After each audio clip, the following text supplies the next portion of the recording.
टेकच्या जगात करिअर करायचंय, मग सुरुवात कधी करायची?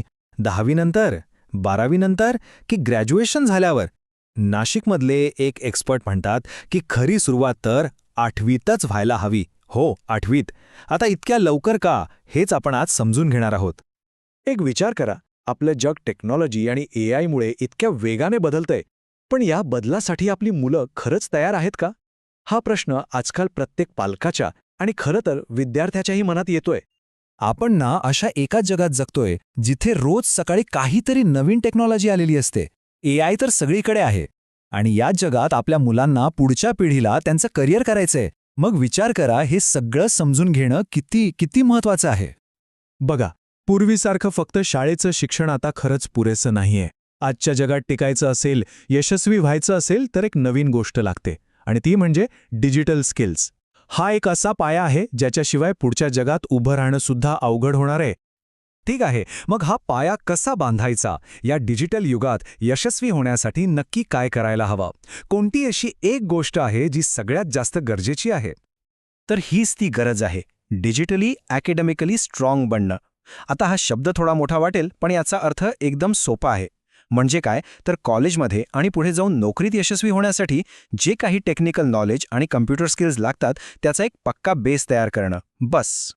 मग प्रश्न येतो की याची सुरुवात कधी करायची? आणि इथेच MKCL नाशिकचे विभागीय समन्वयक श्री सुभाष पाटील यांचं म्हणणं खूप महत्त्वाचं ठरतं. ते अगदी स्पष्टपणे सांगतात की शाळेच्या अभ्यासासोबतच मुलांना डिजिटली स्ट्रॉंग बनवायचं असेल तर त्याची सुरुवात 8वीपासूनच व्हायला पाहिजे. म्हणजे विचार करा, 8वी इयत्ता हीच ती योग्य वेळ आहे. पण इतके लहान वयात का? यामागे एक खूप मोठा आणि दूरचा विचार आहे. हो, तुम्ही बरोबर ऐकलं, 8वी इयत्ता. कारण श्री पाटील त्यांच्या अनुभवातून सांगतात की हे असं वय आहे जिथे मुलं कोणतीही नवीन गोष्ट पटकन शिकतात, ती डोक्यात पक्की बसते. त्यांची शिकण्याची क्षमता एकदम पीकवर असते. त्यामुळे डिजिटल फ्युचरचा पाया बांधण्यासाठी यापेक्षा चांगली वेळ असूच शकत नाही. पण तरीही मनात एक प्रश्न येतोच की इतक्या लवकर सुरुवात करून नक्की काय साधणार? याचे फायदे तरी काय आहेत? हेच तर महत्वाचं आहे. ही लवकर केलेली सुरुवात पुढे जाऊन एका मोठ्या आणि यशस्वी करिअरचा रस्ता कसा बनवते ते आता आपण स्टेप बाय स्टेप समजून घेऊया.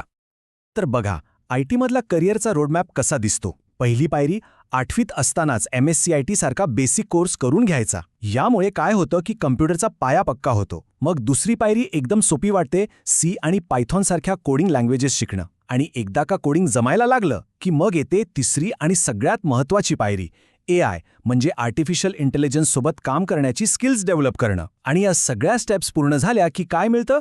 IT सेक्टरमध्ये एक जबरदस्त करिअर. म्हणून लक्षात घ्या, हा फक्त एक कम्प्युटर कोर्स नाहीये, ही करिअरच्या शिडीची पहिली आणि सगळ्यात मजबूत पायरी आहे.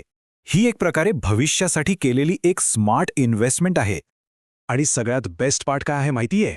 हे सगळं करण्यासाठी कुठे लांब जायची गरज नाही. ही संधी आपल्या नाशिकमध्येच उपलब्ध आहे.